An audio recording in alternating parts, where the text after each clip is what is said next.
My father demanded I attend my perfect sister's wedding, threatening to cut off my college tuition. What he didn't know, I had already graduated as valedictorian and was earning six figures. Right before the ceremony, I quietly handed him an envelope. When he opened it, "You're going to that wedding whether you like it or not, Laura. Miss it, and I'm done paying for your education. You hear me?" My father's voice, a whip crack of anger through the phone, felt like a familiar punch to the gut. But this time, something was different. Because right there on my desk, beside me in my little Portland apartment, was the acceptance letter to my dream graduate program, a program I'd earned entirely on my own, a secret no one in my family even suspected. And in that moment, a quiet fire ignited inside me. Asterisk, oh Dad. You have no idea what you just unleashed. Asterisk. The story asterisk. My name is Laura, and I'm 22. For most of my life, I've been the invisible daughter in a family that only ever had eyes for one person, my younger sister, Jessica. She was the golden child. The one who could do no wrong. The one whose every minor achievement was celebrated like a national holiday. Me? I was just the backup. The disappointment. The one who existed to make Jessica shine brighter by comparison. The wedding my father was threatening me about was Jessica's big day. She was marrying Trevor, some guy from a wealthy family, steeped in commercial real estate. I'd met him exactly twice, and both times, he looked through me like I was just another piece of furniture. They were perfect for each other, in that way. Both so self-absorbed they could barely see past their own reflections. "Dad, I have exams that week," I tried, even though it was a lie. A quiet little lie, because the truth was, I'd graduated 3 weeks earlier. Summa cum laude. With a degree in environmental engineering. I'd walked across that stage with honors, been named valedictorian of my class, and already accepted a job offer starting at $110,000 a year. None of them knew. I'd stopped sharing my accomplishments with my family years ago, when I realized they just didn't care. "Exams can wait," he snapped, his voice tight. "Your sister's wedding happens once. Do you think your mother and I struggled to put you through school so you could skip family obligations?" That line. Struggled. I almost laughed, though I kept it silent, a bitter little chuckle in my throat. They'd paid my first semester of tuition 4 years ago, and they'd held it over my head ever since like they'd bought me a palace. After that first semester, I'd taken out loans, worked 3 part-time jobs, and applied for every scholarship I could find. I'd paid my own way through college, while they threw money at Jessica's sorority fees, lavish spring break trips, and a never-ending designer wardrobe. "I'll think about it," I said, trying to keep my voice flat, emotionless.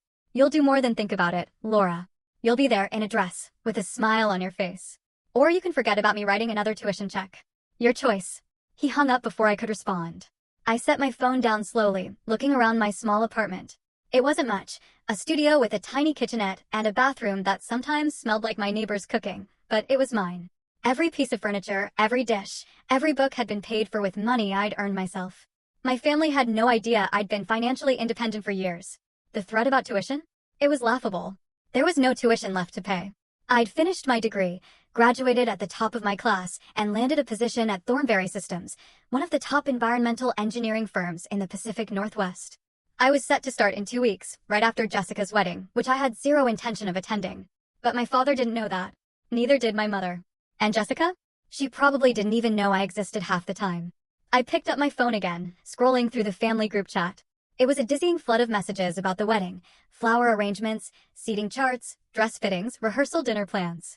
My mother had sent approximately 400 photos of Jessica in various white gowns, each one accompanied by gushing commentary about how stunning she looked, how lucky Trevor was, how this was the happiest day of their lives. Not once had anyone asked me how I was doing.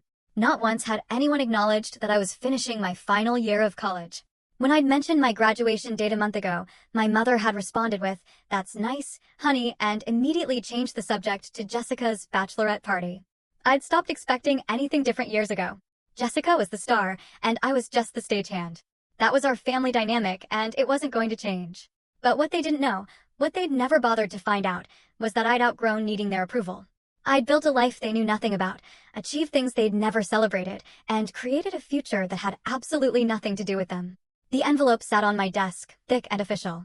Inside was a cashier's check for the exact amount my parents had paid toward my first semester of college 4 years ago. I'd calculated it down to the penny, $12,350. It had taken me months to save it, setting aside portions of my paychecks, living on ramen and discounted groceries, but I'd done it. I wasn't giving it to them out of obligation or gratitude. I was giving it to them to cut the last thread that tied me to their control. Once they had this money back, they'd have no leverage over me. No threats, no guilt trips, nothing. The wedding was in 2 days. I'd already decided I wasn't going, but I hadn't told them yet. I wanted to see the look on my father's face when I handed him that envelope. I wanted him to realize that his threats meant nothing, that I didn't need him or his money, and that I'd succeeded in spite of them, not because of them. Maybe it was petty. Maybe I should have just cut ties quietly and moved on. But after years of being treated like I didn't matter, I wanted them to know exactly what they'd lost. Growing up in my family felt like living in a spotlight that was always pointed at someone else. Jessica was 3 years younger than me, and from the moment she was born, everything revolved around her. She was the pretty one, the charming one, the one who could wrap my parents around her little finger with a single smile. I, on the other hand, was practical, quiet, focused on school, because that was the only place I felt like I truly mattered. My parents never said I wasn't good enough, but they didn't have to. Their actions made it painfully clear. When I made honor roll in middle school, my mother glanced at the certificate and said, "That's wonderful, sweetie," before turning back to help Jessica rehearse for her dance recital. When I won a regional science fair in high school, my father patted me on the shoulder and said, "Good job," then spent the rest of dinner talking about Jessica's cheerleading squad making it to nationals. I learned early on that my achievements were footnotes in the grand story of Jessica's life. By the time I got to college, I'd stopped trying to compete for their attention. I focused on my studies, worked my jobs, and painstakingly built a life separate from theirs. I came home for holidays because it was expected, but I stopped sharing details about my classes, my internships, or my plans for the future. What was the point? They weren't listening anyway. Jessica, meanwhile, coasted through a business degree at a state school, funded entirely by our parents. She joined a sorority, went to parties, and posted endless photos of herself on social media, looking glamorous and carefree. She graduated with mediocre grades and no job prospects, but that didn't matter. She'd met Trevor during her senior year, and he had money and connections, which was all my parents seemed to care about. The engagement had been announced 6 months ago at a family dinner I'd reluctantly attended. Jessica had stood up, flashed a massive diamond ring, and squealed about how Trevor had proposed during a weekend trip to wine country. My mother had cried tears of joy. My father had shaken Trevor's hand and welcomed him to the family. I'd sat there, smiling politely, while they toasted to Jessica's happiness and bright future. Nobody asked me about my future. Nobody asked if I was seeing anyone, or what my plans were after graduation. I was just part of the audience, applauding someone else's life. After that dinner, I'd driven back to Portland and made a decision. I was done trying to be part of this family. I'd finish my degree, get my job, and move on. They could have their perfect daughter, and their perfect son-in-law, and their perfect life. I didn't need to be included. But cutting ties wasn't as simple as just walking away. There was still the matter of my father's threats. His constant reminders that he'd paid for my education, his insistence that I owed them something. That's why I'd saved the money to pay them back. I wanted to close that chapter cleanly, with no lingering debts or obligations. The night before the wedding, my mother called. I was packing the envelope into my bag, double-checking that everything was in order, when her name flashed on my screen. "Hi, Mom," I said, keeping my voice neutral, trying to hide the tremor of anticipation in my stomach. "Laura, honey, I just wanted to make sure you're coming tomorrow. Your father's been worried you might not show up." I almost laughed. Worried, as if they cared about me being there for any reason other than appearances. "I'll be there," I said, a little more curtly than I intended. "Oh, good. Jessica will be so happy. She's been asking about you." That was a lie. Jessica hadn't asked about me in years, but I didn't call my mother out on it. There was no point. "What time does the ceremony start?" I asked, even though I already knew. 3 in the afternoon, but we're doing photos beforehand, so family needs to be there by 1. "You'll be there by 1, right?" "I'll be there. And you'll wear something nice." Jessica wants everyone to look their best. Of course she did. I glanced at the simple navy dress hanging in my closet. It was perfectly appropriate for a wedding, but I knew it wouldn't meet Jessica's standards. She'd probably make some snide comment about how I should have tried harder. "I'll look fine, Mom." "Okay, honey. We'll see you tomorrow." "And Laura." "Yeah. Try to be happy for your sister, okay? This is her special day." I hung up without responding.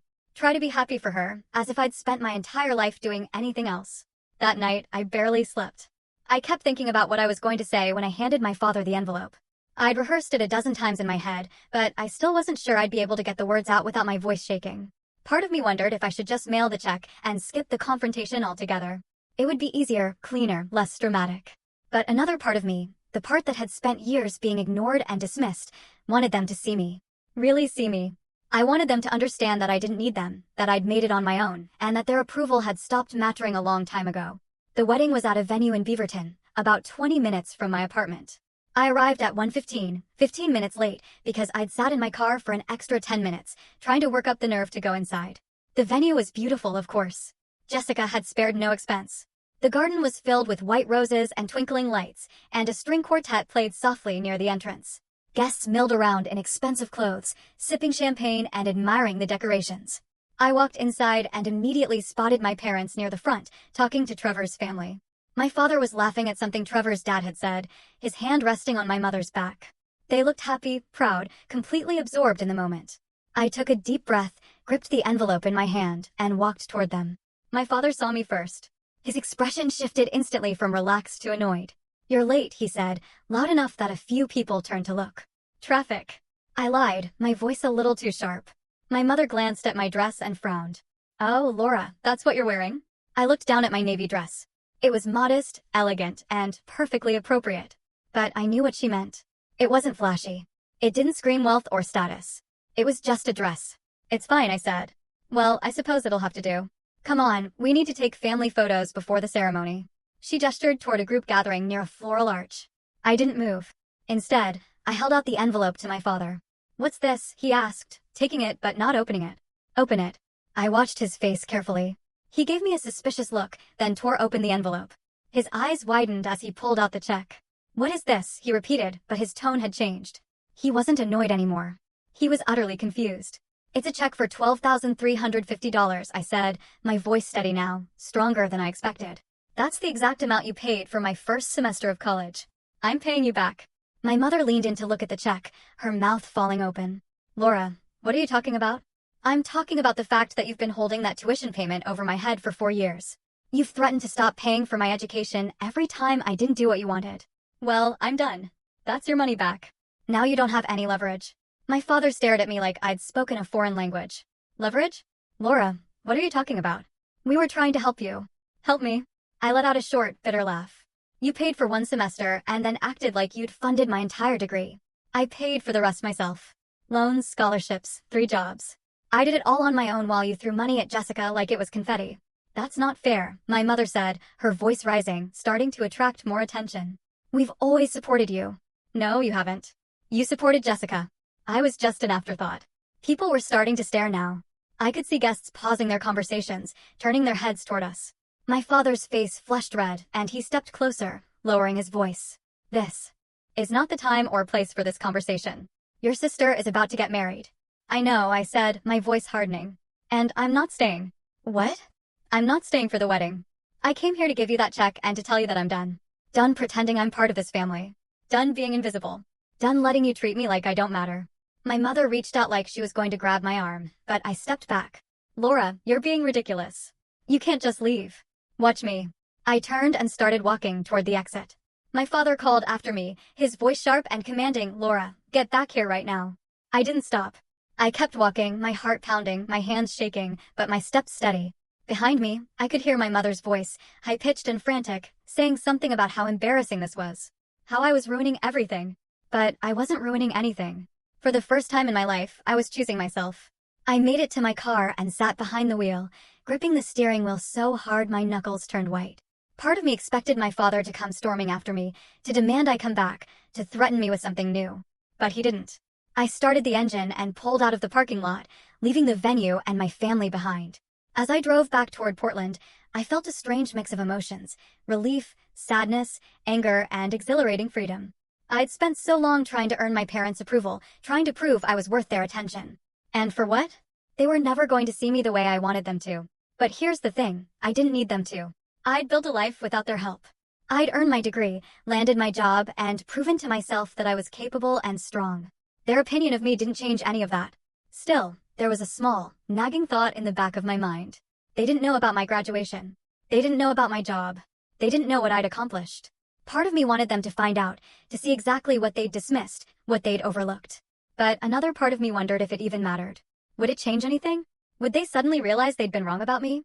Or would they just find a way to downplay it, to make it seem less important than Jessica's wedding, or Trevor's job, or whatever else they decided was worth celebrating?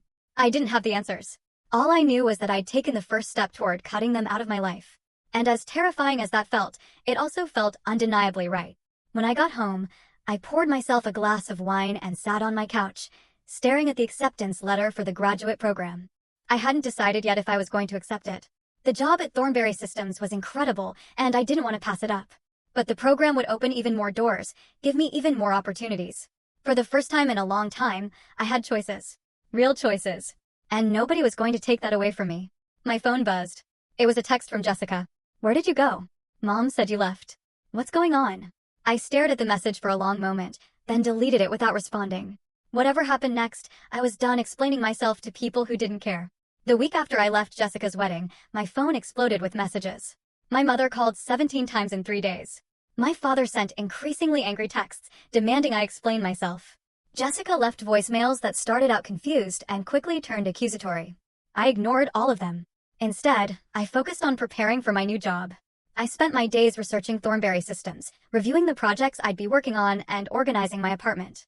I bought professional clothes, set up a home office space, and tried to convince myself that cutting off my family had been the right decision. Most of the time, I believed it. But late at night, when I couldn't sleep, doubts crept in. Had I overreacted?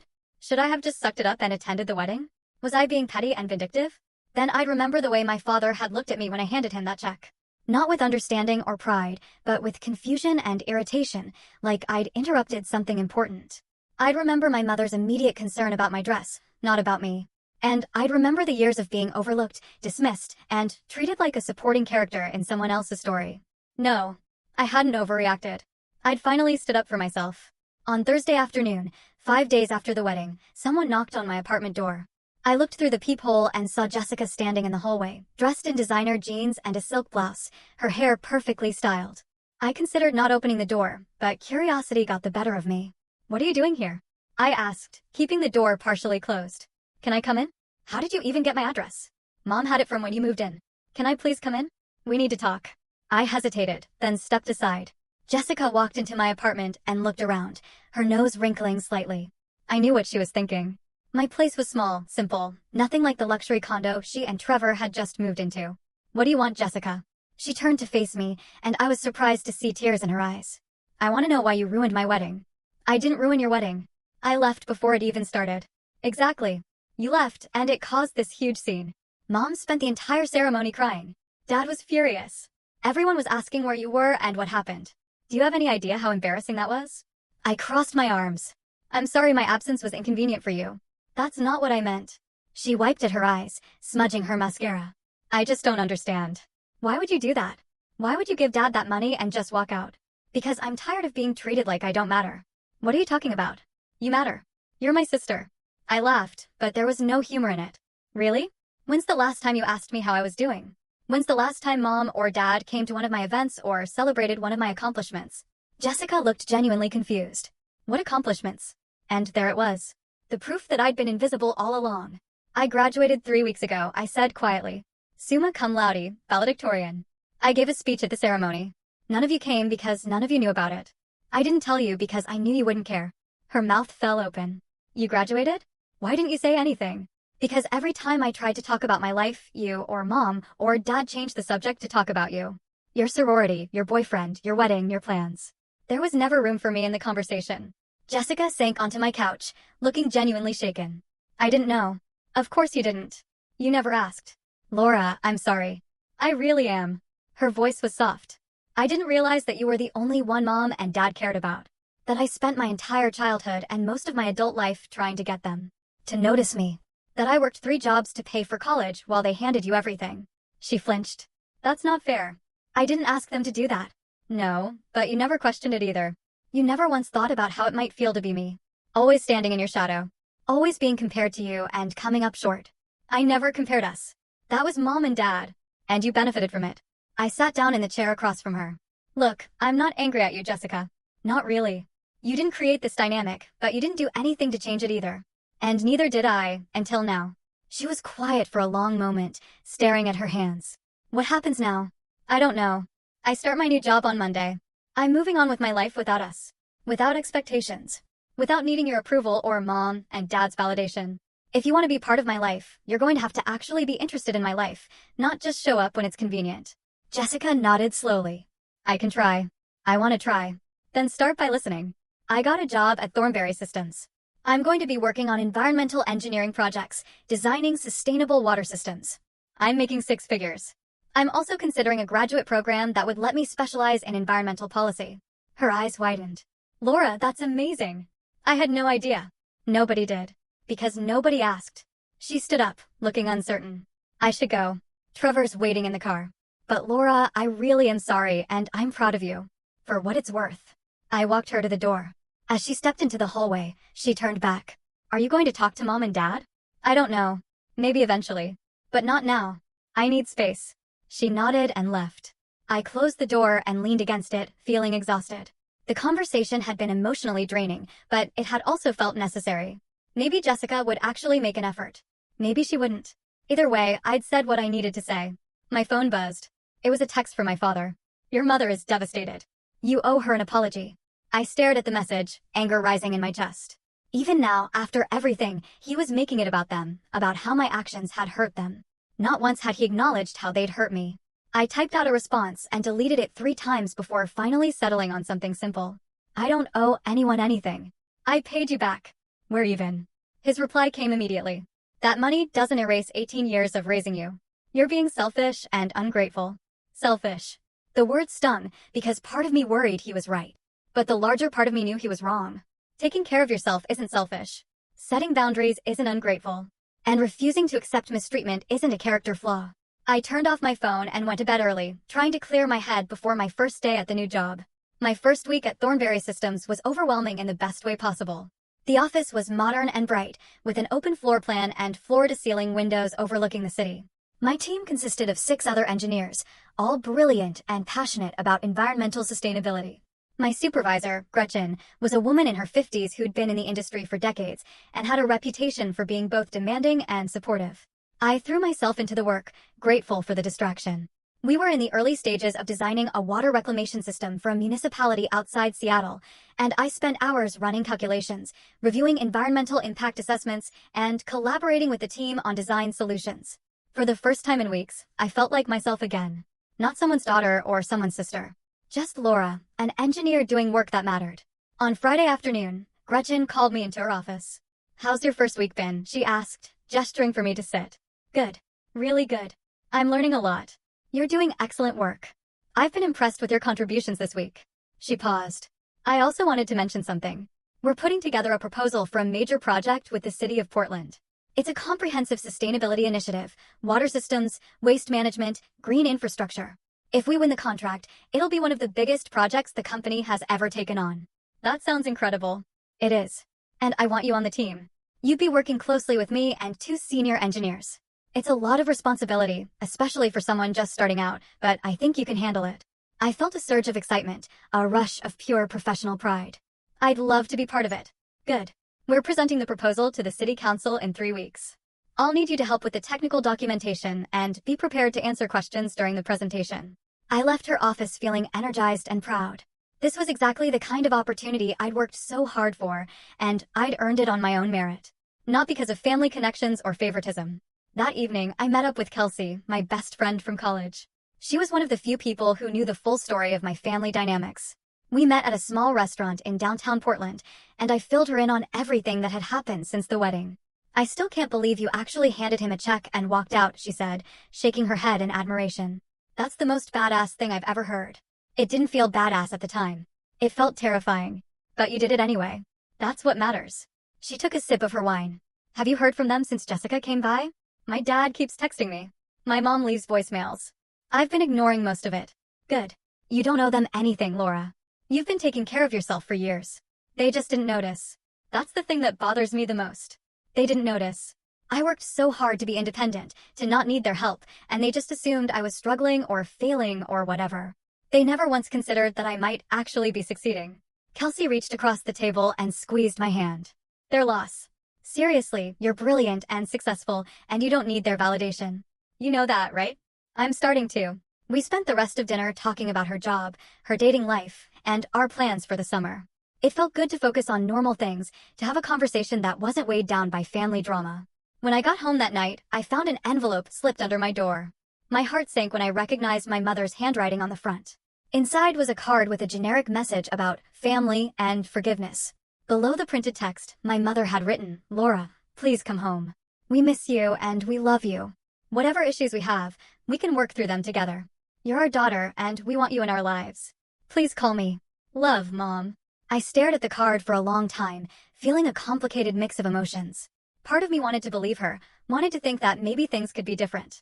But another part of me knew better. This wasn't an apology. It wasn't an acknowledgement of how they treated me. It was just a plea for me to come back and pretend everything was fine. I set the card aside and went to bed. But sleep didn't come easily. My mind kept replaying memories. The time I won a math competition and my parents forgot to pick me up from school because they were at Jessica's dance recital.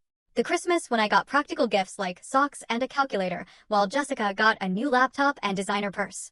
The countless dinners where I sat silently while everyone discussed Jessica's life. And then I thought about the future I was building for myself. The job that challenged and excited me. The independence I'd fought for. The respect I was earning from colleagues who valued my skills and contributions. I didn't need my family to validate me anymore. I'd learned to validate myself. But that didn't mean it didn't hurt. The next morning, I woke up to find a text from Jessica. "Mom told me she sent you a card. I know you're mad, but please at least consider talking to them. They really do miss you." I didn't respond immediately. Instead, I got ready for the day and went for a run, trying to clear my head. When I got back, I finally replied, "I appreciate you reaching out, but I need more time. I'm not ready to have that conversation yet." Her response came quickly. "I understand. Just know that I'm here if you need me." It was a small gesture, but it meant something. Maybe Jessica was genuinely trying. Maybe not. Time would tell. The following week, I dove deeper into the Portland Sustainability Project. The scope was massive, redesigning the city's water infrastructure to reduce waste and improve efficiency, implementing green spaces to manage storm water runoff, and creating educational programs about environmental conservation. It was exactly the kind of work I dreamed of doing when I first chose environmental engineering as my major. One afternoon, while I was reviewing cost estimates, my phone rang. It was an unknown number with a local area code. Normally, I wouldn't answer, but something made me pick up. "Hello. Is this Laura?" "Yes. Who's this?" "This is Trevor. Jessica's husband. We met briefly we've met a couple times." Trevor's voice was hesitant, almost nervous. It was strange hearing him sound uncertain. Every time I'd met him before, he'd been confident to the point of arrogance. "I'm listening," I said, keeping my tone neutral. "Look, I know things are complicated with your family right now.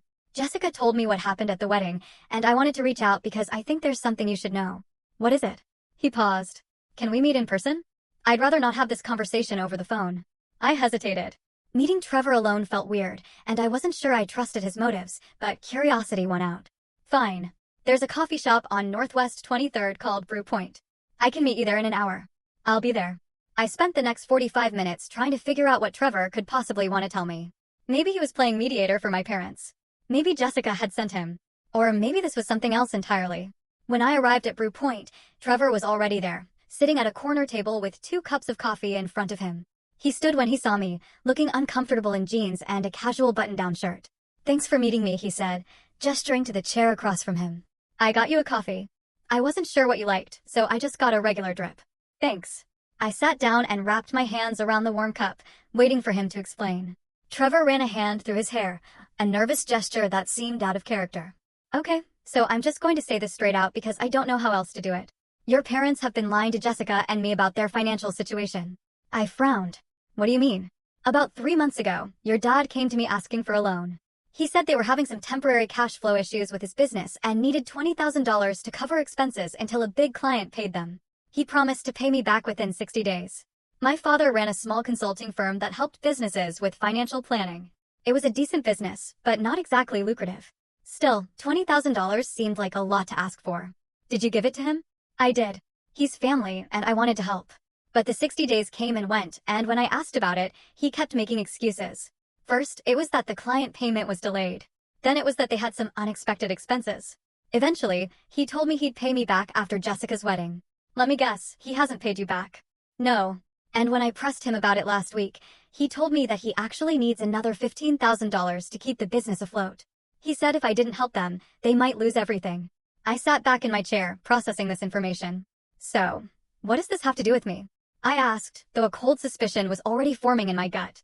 "Jessica mentioned that your parents paid for your college education. She said they've been financially supporting both of you for years. But if that's true, why would they need to borrow money from me? Why would they be struggling?" I let out a short, bitter laugh. They didn't pay for my education, Trevor. They paid for my first semester 4 years ago. One semester, I paid for everything else myself through loans, scholarships, and working multiple jobs. And I seriously doubt they've been financially supporting Jessica the way you think they have. His face went pale. What? My parents like to take credit for things they didn't do. They've been telling people for years that they put me through college, but it's not true. And I'm willing to bet they've been exaggerating their financial contributions to Jessica's life, too. Trevor looked genuinely shocked. But they talk about it all the time.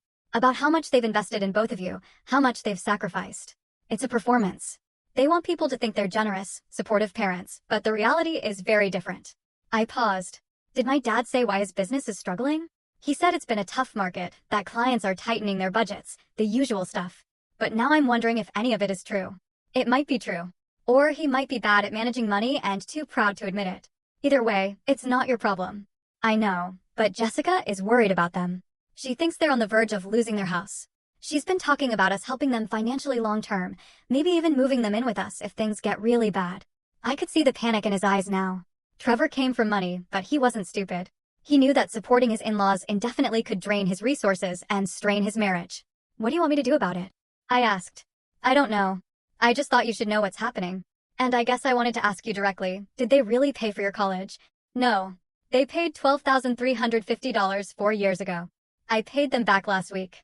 We're even. He absorbed this, his jaw tight. Jessica doesn't know any of this. Then maybe you should tell her. I'm not sure she'll believe me. She idolizes your parents. She thinks they're saints who sacrificed everything for their kids. That's because she's the only one who actually benefited from their sacrifices, real or imagined. I took a sip of my coffee. Look, Trevor, I can't help you with this. I cut ties with my family for a reason. If you want to know the truth about their finances, you're going to have to investigate that yourself. Ask for documentation, bank statements, business records. Don't just take their word for it. You're right. I know you're right. It's just, this isn't what I signed up for. Welcome to my world. We sat in silence for a moment. Then Trevor said, for what it's worth, I think you did the right thing. Walking away from the wedding, setting boundaries. Jessica told me what you said about being invisible, and I think she's finally starting to understand how messed up the dynamic was. Maybe. Or maybe she's just upset because things are getting uncomfortable. He smiled grimly. Probably a little of both. After Trevor left, I sat in the coffee shop for another hour, thinking about everything he told me. My parents were in financial trouble, possibly serious trouble. And instead of being honest about it, they were manipulating people and creating more debt. Part of me felt vindicated. They'd always acted like they were so much more successful and stable than I was, like they had everything figured out. Turns out they were just better at hiding their problems. But another part of me felt sad. My parents had spent so much energy maintaining appearances, pretending to be something they weren't, that they'd lost sight of what actually mattered. And now they were paying the price. I pulled out my phone and looked at the last text my father had sent me. You're being selfish and ungrateful. I typed out a response. I know about the money you borrowed from Trevor. I know about the business struggling. If you're in trouble, be honest about it, instead of blaming me for setting boundaries. I'm not coming back to save you. I hit send before I could second-guess myself. His response came an hour later. How dare you interfere in my business? This has nothing to do with you. I didn't respond. There was nothing left to say. That evening, Jessica called me. I almost didn't answer, but something made me pick up. Trevor told me about the money, she said without preamble. Is it true about college? Yes. Why didn't you tell me? What, would it have mattered? She was quiet for a long moment. I don't know. Maybe. I just feel like I don't know anything anymore. I thought Mom and Dad were these perfect parents. And now I'm finding out they've been lying about all kinds of things. They're not perfect, Jessica. Nobody is. But they've been using their supposed generosity as leverage for years, and I'm done playing along. I'm starting to see that. She sighed.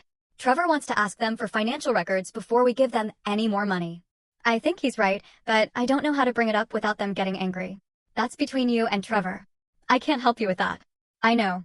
I wanted you to know that I believe you about everything, and I'm sorry I didn't see it sooner.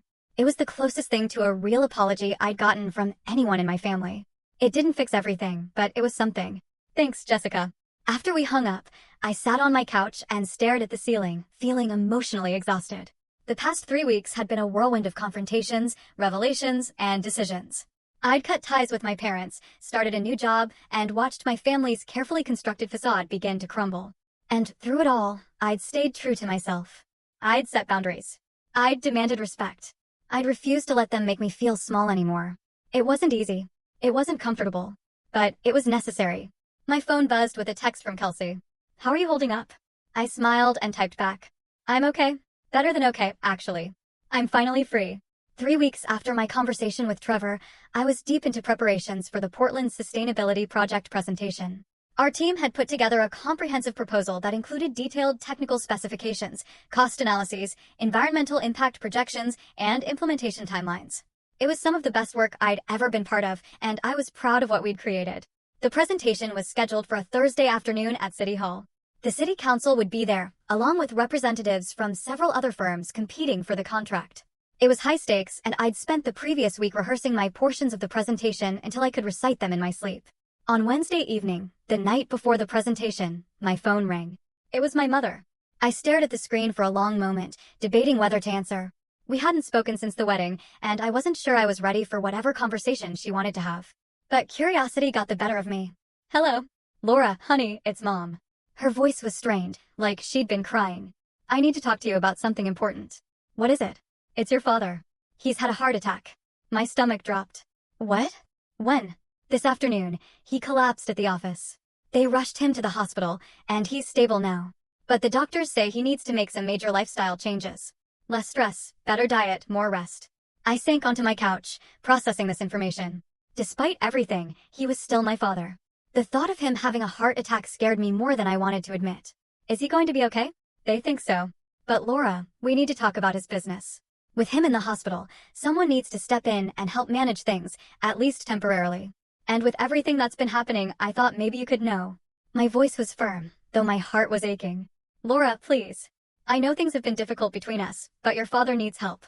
The business is struggling, and if someone doesn't step in, we could lose everything. Then hire someone or ask Jessica. Jessica doesn't know anything about business management, and we can't afford to hire someone. You're the only one who has the skills and knowledge to help us through this. I closed my eyes, feeling the familiar pull of guilt and obligation. This was exactly what they'd always done. Waited until there was a crisis, then expected me to fix it. Mom, I'm sorry. Dad is sick, I really am. But I can't drop everything to save his business. I have my own career, my own responsibilities. Your career can wait. This is family. Family works both ways. You can't ignore me for years and then expect me to come running when you need something. We never ignored you, Laura. We've always loved you and supported you. That's not true, and you know it. You paid for 1 semester of college and held it over my head for 4 years. You dismissed my achievements, overlooked my struggles, and made it clear that Jessica was the only one who mattered.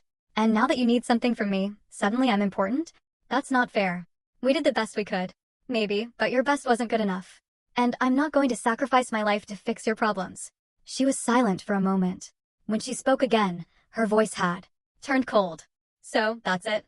You're just going to abandon us when we need you most. I'm not abandoning you. I'm setting boundaries. If you need help with Dad's business, hire a consultant. If you need emotional support, call Jessica. But don't ask me to give up everything I've worked for to bail you out. Fine. I can see we can't count on you.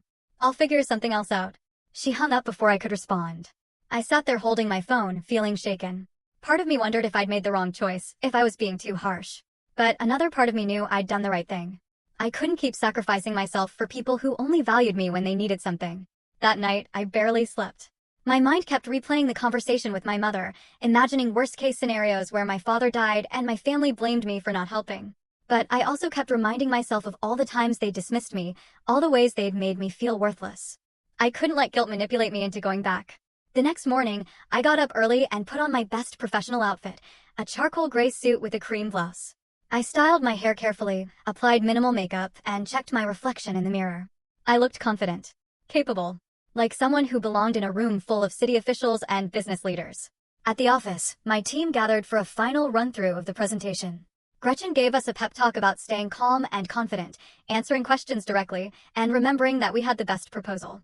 You've all done incredible work on this, she said, looking at each of us. The council would be lucky to work with us. Remember that. We arrived at City Hall 30 minutes early and set up in the conference room. The space was impressive, high ceilings, wood paneling, a long table where the council members would sit. Other firms were setting up their presentations, too, and I recognized a few competitors from industry conferences.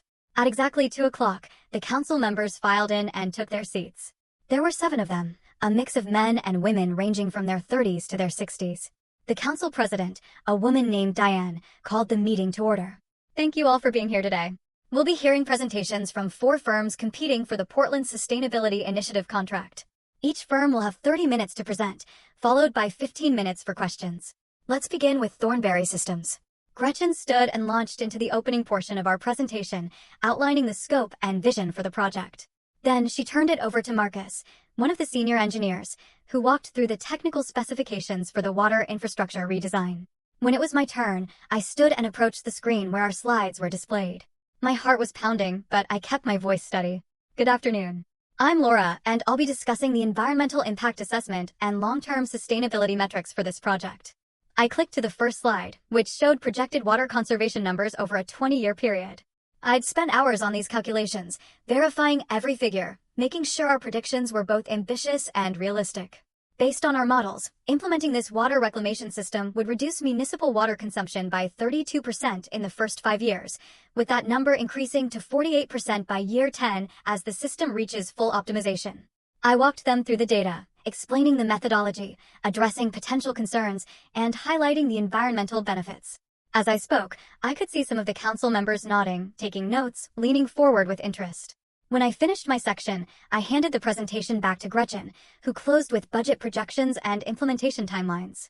The whole presentation took exactly 28 minutes. Thank you, Diane said.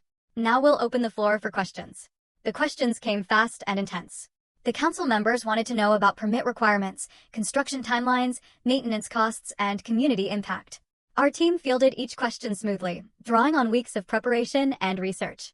One council member, a man in his 50s named George, focused specifically on the environmental impact section. Laura, your projections are impressive, but they seem optimistic. What happens if we don't see these conservation numbers? What's the contingency plan? I had anticipated this question. We've built in conservative estimates at every stage. The 32% reduction in year 5 assumes standard adoption rates and typical weather patterns.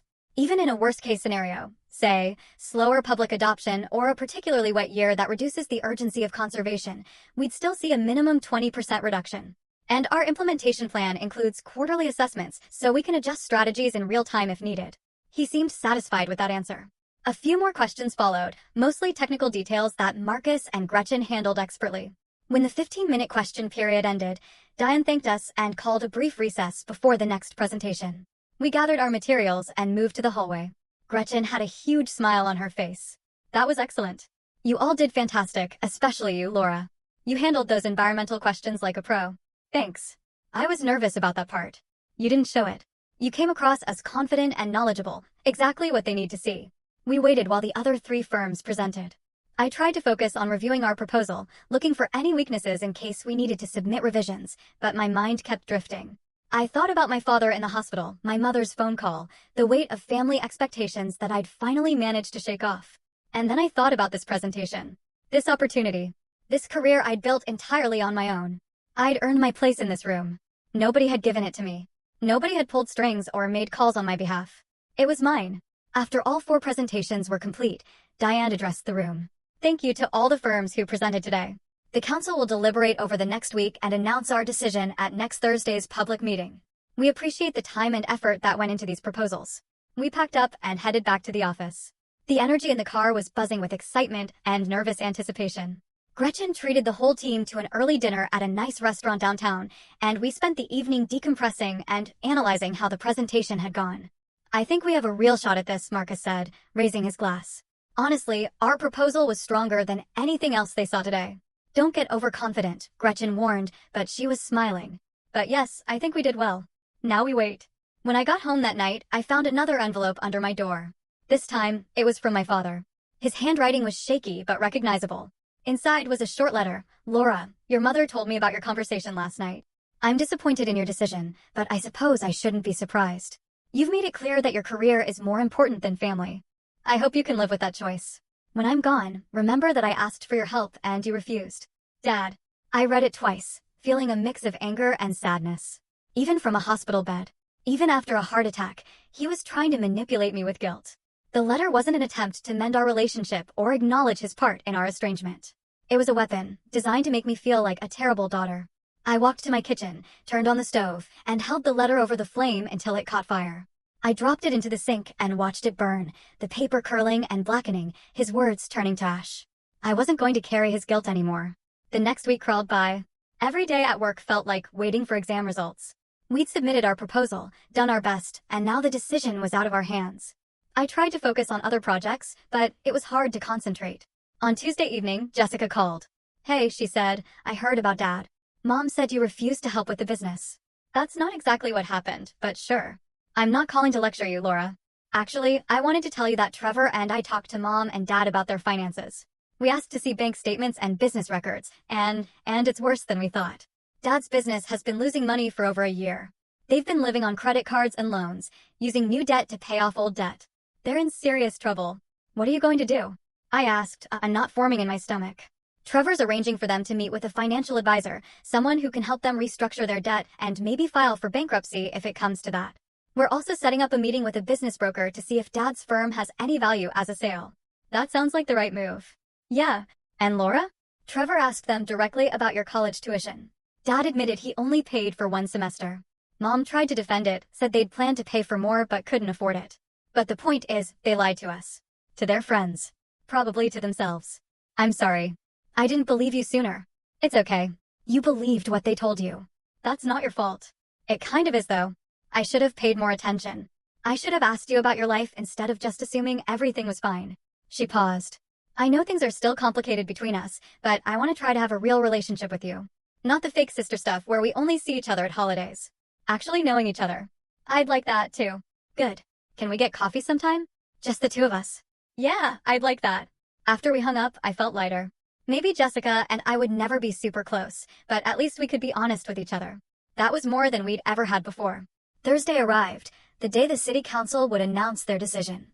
The meeting was scheduled for 7 in the evening, and Gretchen invited the whole team to attend. We sat together in the public seating area, watching as the council worked through routine business items first. Finally, Diane reached the agenda item we'd been waiting for.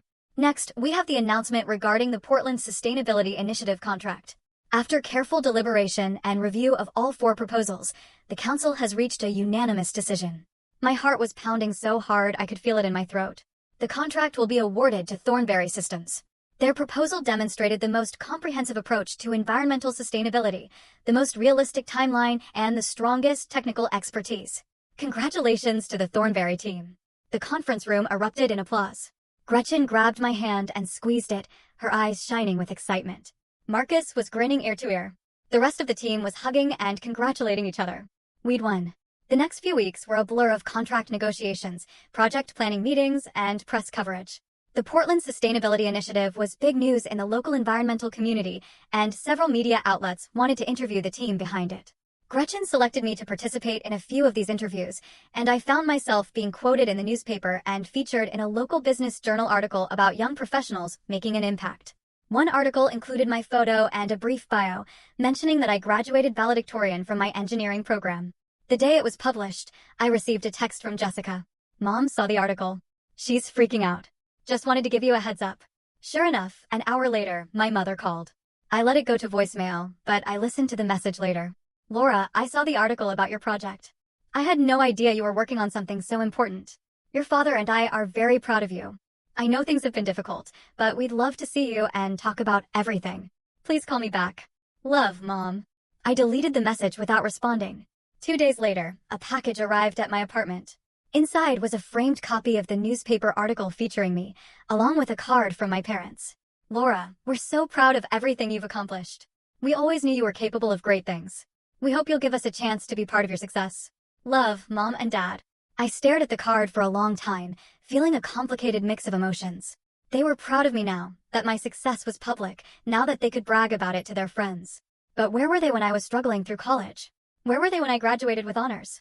Where were they during the years I spent working multiple jobs and studying late into the night? They wanted to be part of my success, but they'd never been part of my struggle. I put the frame in a closet and threw the card away. That weekend, I met Jessica for coffee as promised. She looked different somehow, less polished, more genuine. We sat in a quiet corner of a cafe and talked for 2 hours about everything, our childhood, our parents, our different experiences growing up in the same house. I think I was in denial for a long time, Jessica admitted. It was easier to believe Mom and Dad were perfect than to acknowledge how unfair things were.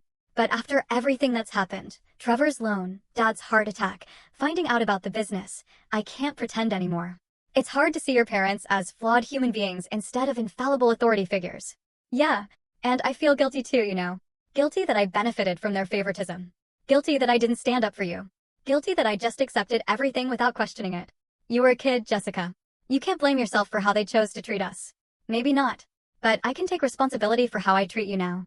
She looked at me seriously. I want you to know that I see you. Really see you. And I'm impressed as hell by what you've accomplished. The project, your job, everything. You did it all on your own, and that's incredible. Thank you. That means a lot. We made plans to meet for lunch the following week. And when we parted ways, I felt hopeful that maybe we could build something real. The following Tuesday, I received an email from my father. It was short and formal. Laura, I wanted to inform you that I'm selling the business. The heart attack was a wake-up call that I need to make significant changes in my life. I'll be retiring and focusing on my health.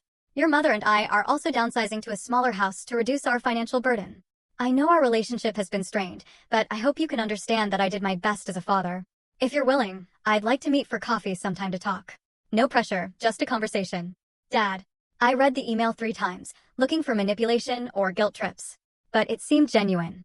For the first time, my father was acknowledging that things had been strained without blaming me for it. I didn't respond immediately. I needed time to think about whether I wanted to have that conversation, whether I was ready to potentially rebuild some kind of relationship with my parents. A month later, I received a promotion at work. Gretchen called me into her office and offered me a position as a junior project manager, which came with a significant raise and more responsibility on the Portland project. You've proven yourself, Laura. You're smart, dedicated, and you handle pressure well. I think you're ready for this next step. I accepted immediately, feeling overwhelmed with gratitude and pride. That evening, I called Kelsey to share the news. That's amazing. We need to celebrate.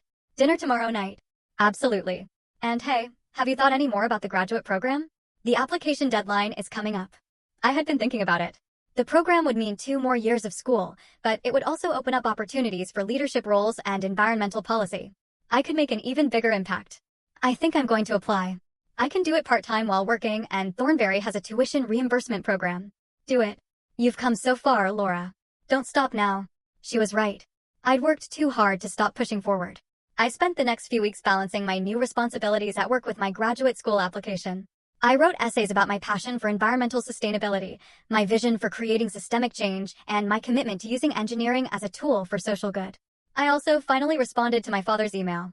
Dad, I appreciate you reaching out. I'm open to having coffee and talking, but I need you to understand that things can't go back to how they were. If we're going to have a relationship moving forward, it needs to be honest and equal. Let me know when you're available. His response came the next day. I understand. How about next Saturday at 10 o'clock? There's a cafe near my house called Morning Grounds. I'll be there. I arrived at the cafe 15 minutes early, my stomach full of butterflies. When my father walked in, I barely recognized him.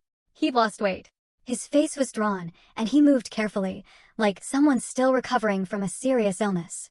We ordered coffee and sat down at a table by the window. Thank you for coming, he said. You're welcome. I've been doing a lot of thinking since the heart attack, about my life, my choices, my priorities.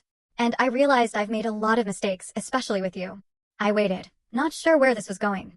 Your mother and I put too much pressure on Jessica to be perfect and not enough attention on you. We took you for granted, assumed you'd be fine because you were independent and self-sufficient. But that wasn't fair to you. You deserved better. It wasn't a perfect apology. It didn't address all the specific ways they'd hurt me, but it was honest, and it was a start. I appreciate you saying that. I also want you to know that I read the articles about your project. I had no idea you were doing such important work. I'm impressed, and I'm sorry I wasn't there to support you along the way. I didn't tell you about it because I didn't think you'd care. I know. And that's on me. He took a sip of his coffee. I don't expect you to forgive me or to suddenly want a close relationship, but I hope we can start fresh. Maybe slowly build something better. We talked for another hour about his retirement plans, the business sale, and his health. It wasn't easy, and there were moments of tension, but it felt real in a way our conversations never had before. When we parted ways, I didn't feel the weight of expectation I'd always carried around my parents. I felt lighter, freer, like I'd finally let go of needing their approval. In the months that followed, my parents faced the full consequences of their choices. The business sold for far less than my father had hoped, barely covering a fraction of their debts. They had to file for bankruptcy, which meant losing their house and most of their possessions. They moved into a modest apartment and started over with almost nothing. My father took a part-time consulting job to supplement his small pension, and my mother went back to work as an administrative assistant. The lifestyle they'd worked so hard to project, the successful business owner, the comfortable suburban home, the illusion of financial stability, crumbled completely. Friends who'd admired their supposed generosity and success quietly distanced themselves when the truth came out. Jessica helped where she could, but she and Trevor had their own lives to build and couldn't bankroll my parents' recovery. As for me, I continued moving forward. I started the graduate program, excelled in my new role at Thornberry Systems, and slowly built a relationship with Jessica based on honesty rather than obligation. My father and I met for coffee occasionally, carefully reconstructing something that resembled a relationship. My mother took longer to come around, but eventually, she stopped trying to manipulate me and started actually listening when we talked. Looking back on that day at Jessica's wedding, the day I handed my father that envelope and walked away, I realized it wasn't just about the money. It was about reclaiming my worth, refusing to be controlled, and choosing myself for the first time in my life. The path hadn't been easy, but it had been mine. And that made all the difference. Call to action *, this whole journey was a brutal lesson in setting boundaries and finding my own worth. I wonder, what would you have done in my place? Have you ever had to choose yourself over difficult family expectations? Tell me what you think in the comments below. I really want to know.